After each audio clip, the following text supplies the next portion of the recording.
Hello, it's Dawn Michelle from Boho Tarot, and welcome to another mod with me.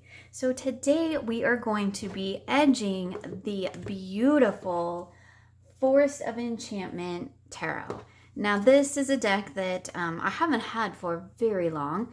I just did an unboxing not too long ago, and I absolutely adore this deck. And the funny thing about it is that I really thought it was going to be kind of a fluffy hug deck, and it's so not. Like, this deck is it's a truth teller for sure. So one of the things that I definitely like to do with my cards is to particularly when they come, they're these gorgeous full color illustrations on the front, these gorgeous backs, and then you have these white sides, and that just feels a little unfinished to me. And one of the things that I really like to do when I get a new deck, in order to bond with it when I can, is to do a modification on it. And a lot of times that means just coloring the edges. It gives it a finished look, and it allows me to really sit with these images and spend some time with them. Of course, I have done readings with this deck, but because how can you just not work with this deck, right? It's so beautiful. But it allows me to spend some kind of time with it, kind of time giving back to it, not always asking something of your deck, but here, have a new outfit. Let's put it in a new outfit. So that's what we're going to do today. So let's go ahead and switch on over to my crafting table and get started. Okay, so I have some markers that I hope are going to work for this process. And I also have an ink pad that I'm probably going to use for the brown, because this is a pretty dark brown and I don't have a marker that's actually that dark. So I'm assuming that this brown is probably going to work, but these two colors worry me just a tad, because I'm a little worried that they're going to be too bright for what I have in mind. And I don't know that I have these particular colors done in a swatch. And yeah, I don't, because I haven't actually done all of my Crayolas yet. So we are going to go ahead and do those really quick, just so we can see what those are going to end up looking like, because I don't want them to be too bright. Now, if they do turn out bright, I can always darken them up with a distress ink over the top. So this is just the basic Crayola blue. That is a back sample. That's a back sample. Oh no, back samples. These are all samples. I don't want to use those. So these are all my samples from different rebacking techniques I've done. So those must have somehow fallen down. Okay, let's try that again. So in general, I do like to do 3 because that just gives us a nice chunk to look at. And actually, this is coming out pretty dark, so I think this one's going to work. But I'm going to go ahead and just make my samples just so that I have them. Here is our blue color.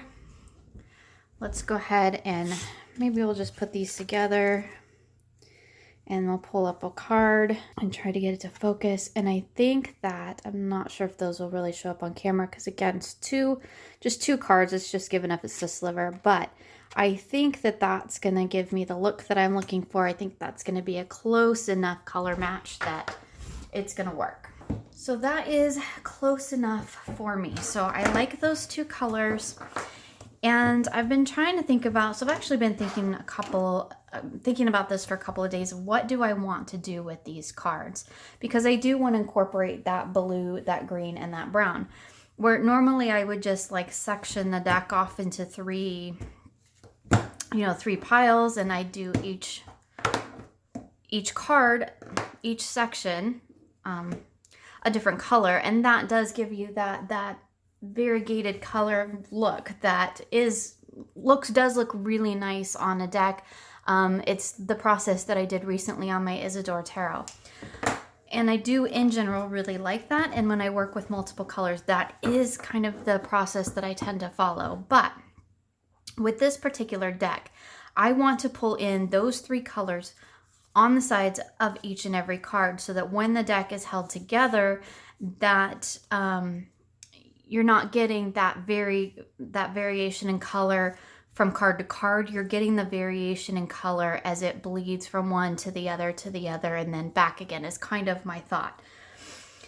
So I kind of want to do the corners, I think, in blue. So blue corners. And you can see there's quite a bit of blue in this deck as well. All the darker cards tend to be in that blue tone.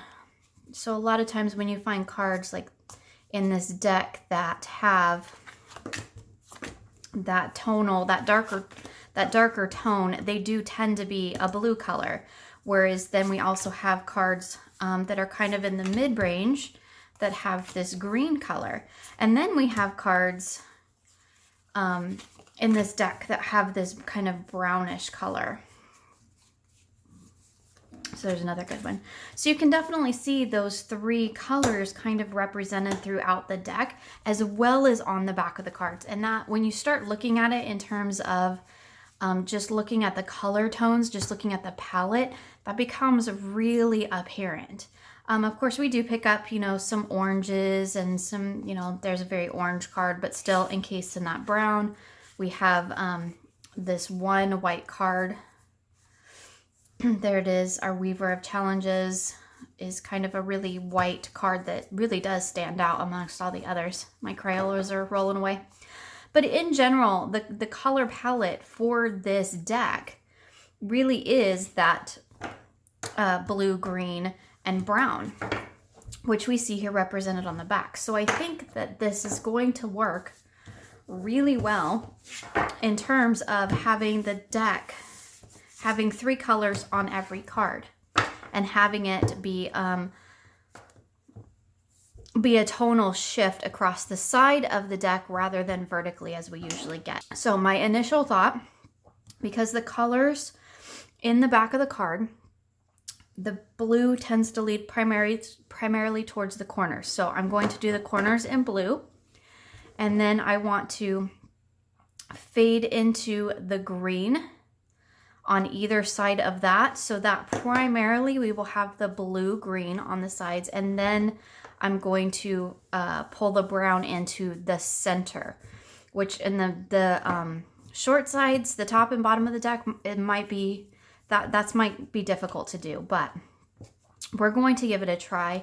And another reason why I'm going to do it in that particular step is because I'm going to do the brown last, because if the blue and the green doesn't go well, and if it doesn't turn out right, I can just re-edge the whole deck, the whole, just, at that point, it'll just be the sides and kind of into each of the, it'll just be the corners and into each of the sides.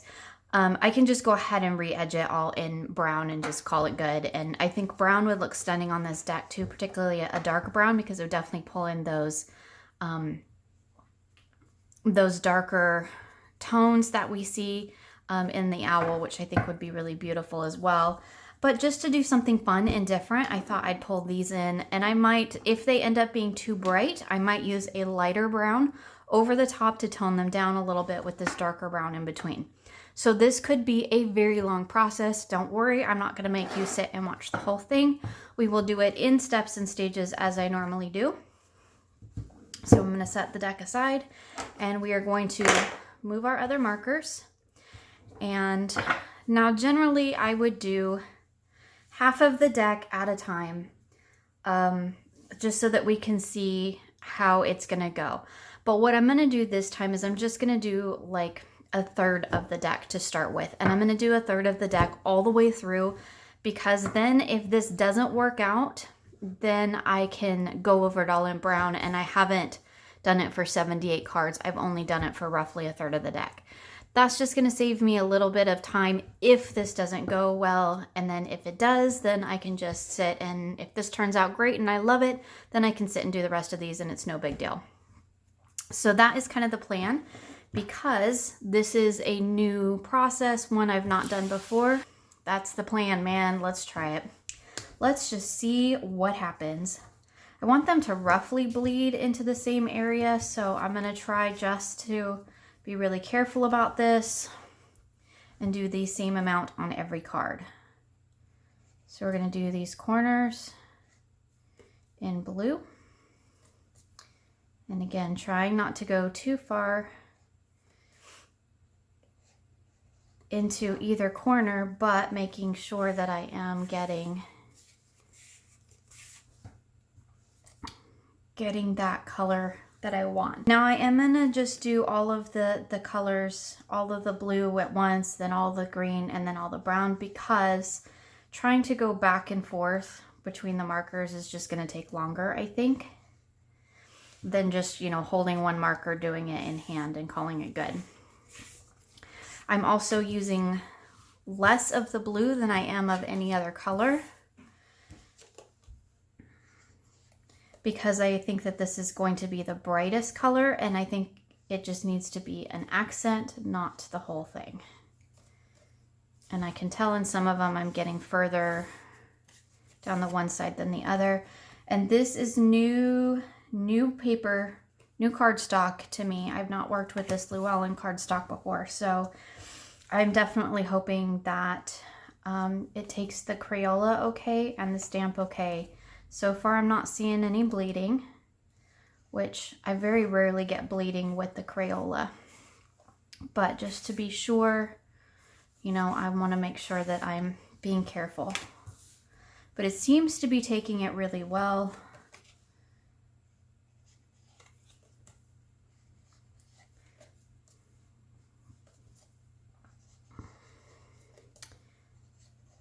So I am just going to finish these up, and then we'll come back and I'll add the green.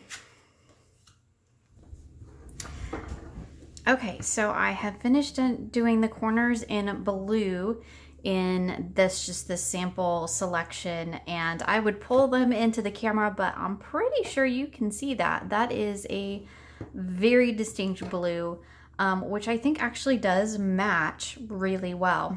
And right now it's really standing out because it's against this white, but I think once I get the other colors in there, it's gonna be really pretty.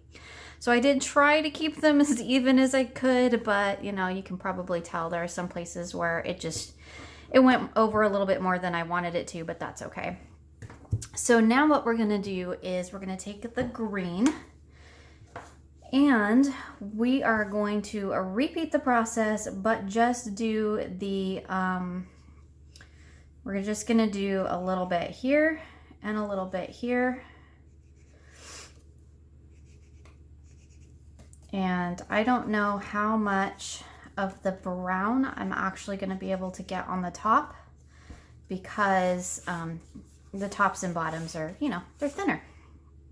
So I'm gonna work my way through this and hopefully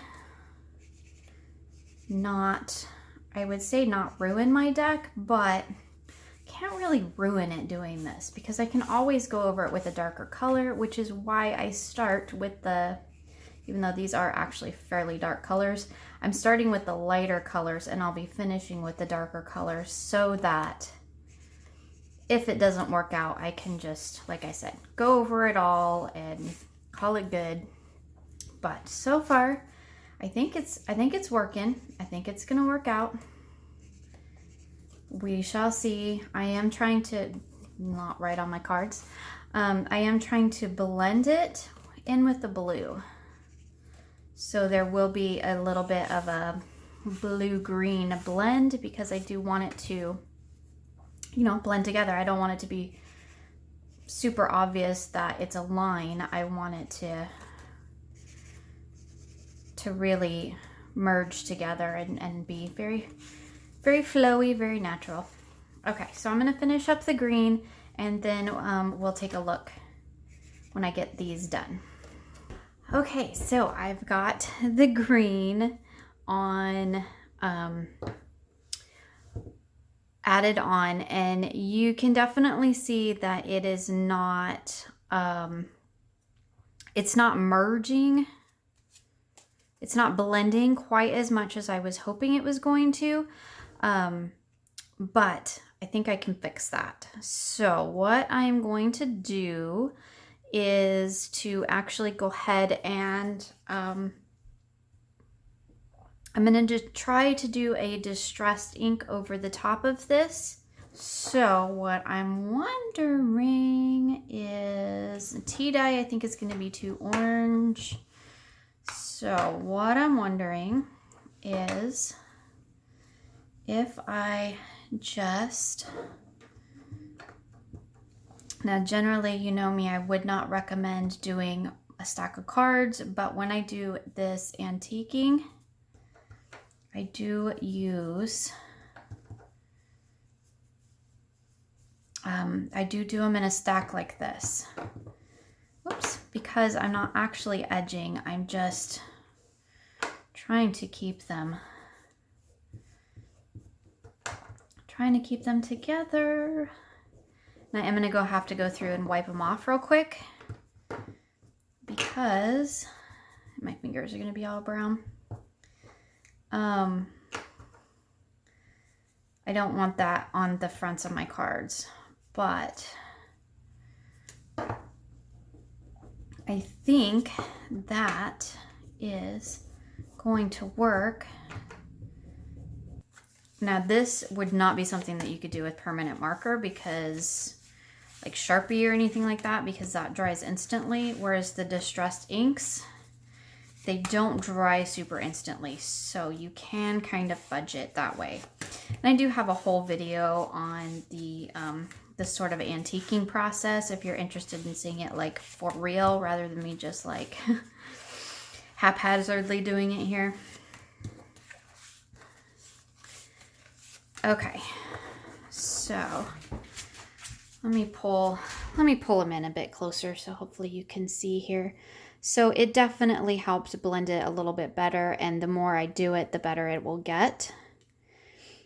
And again, because I have this stark white against here, it's looking really weird, but I think once I get that brown on there, I think it's gonna work. I think. And like I said, if it doesn't, no biggie, I just do the whole deck in brown and call it good. And now look at my finger. But you know, it's worth a shot, right? It's worth a shot. So I'm just gonna run this over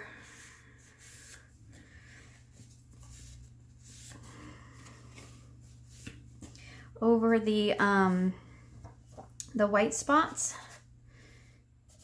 and I am kind of trying to blend it a little bit. This ink pad is coming apart because I use this one for everything. I use it for distressing, I use it for edging. It's like my favorite brown, and it gets used for everything. So it's definitely starting to look like it. Okay, so I'm gonna finish this up, and then we will take a look and see how my bright idea ends up working out. Okay, so my camera just decided to quit.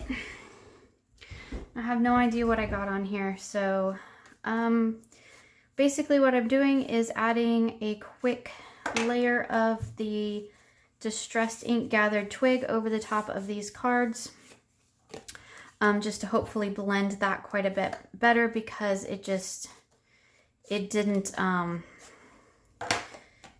all blend together as much as I was hoping it would. The Crayola really just kind of created lines. So I'm hoping that by adding just a thin layer of the distressed ink over the top, that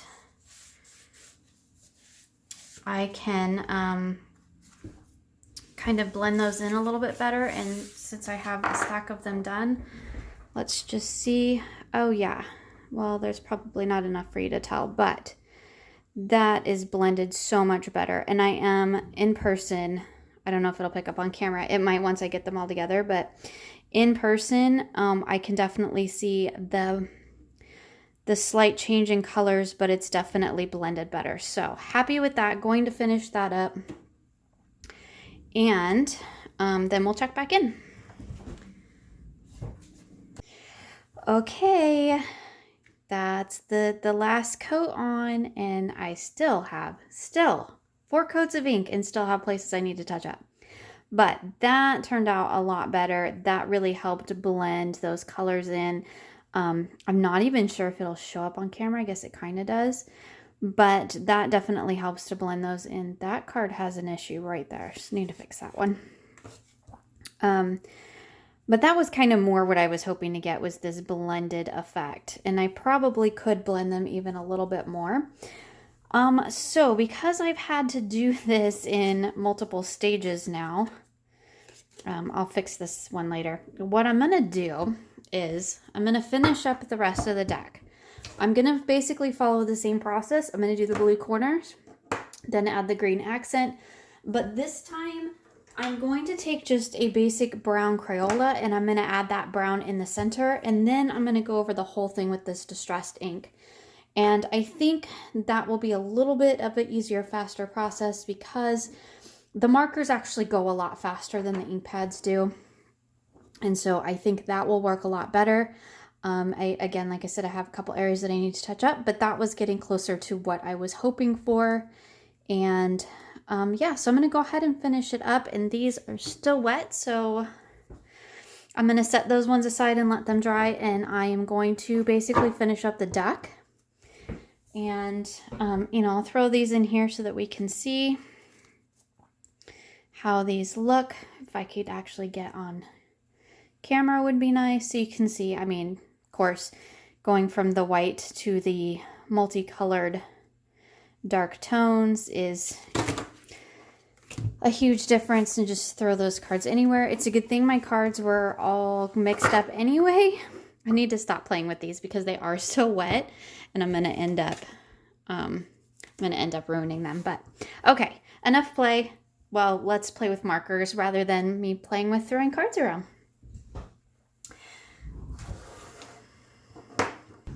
Okay, I am down to the last card, and I did just want to pop on real quick because the process that I've been using to do this is a little bit different than I did starting out in that first grouping of cards that I did.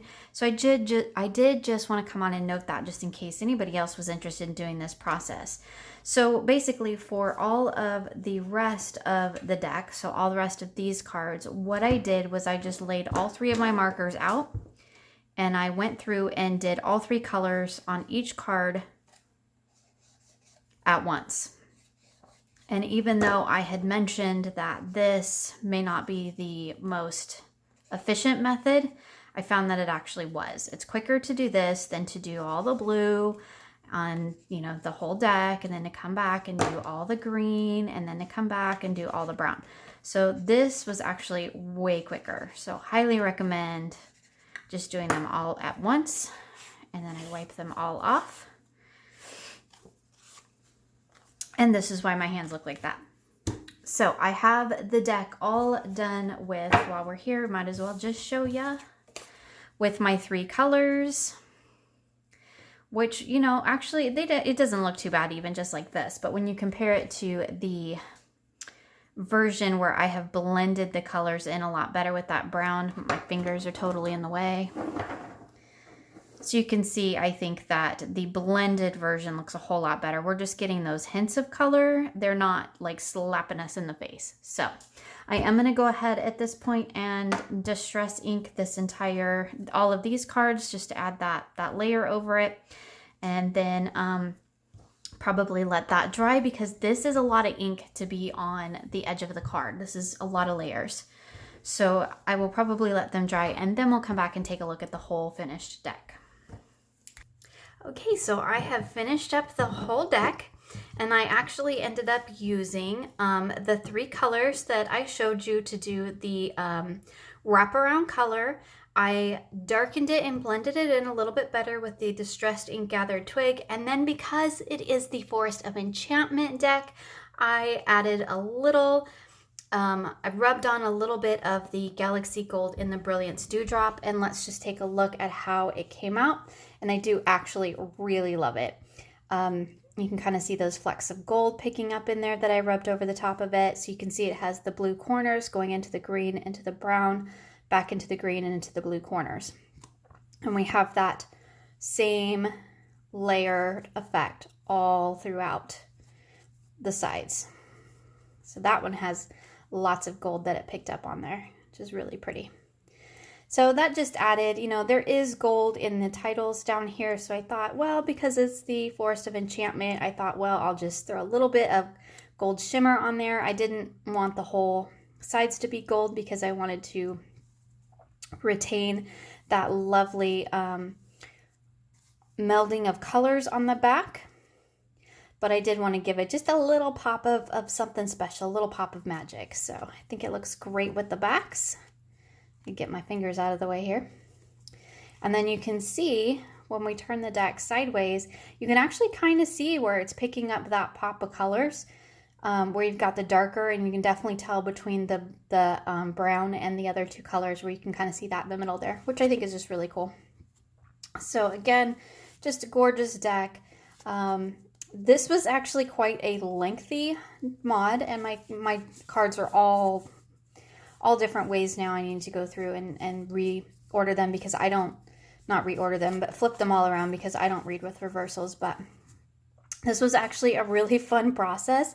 I've not done this particular technique before, so trying it out on this deck I think was a lot of fun, and it, you know, ended up matching the backs perfectly, which I love the way that it came out, and I'm actually very pleased with the end result. So I hope that you enjoyed this mod with me as we edged my Forest of Enchantment Tarot in multiple colors and materials using the Crayolas, the distressed ink, and the brilliant stamp pad. If you'd like to know more about the antiquing process that I do with the distressed ink and the brilliant stamps, I do have a separate tutorial on that, and I will leave a link in the description box below.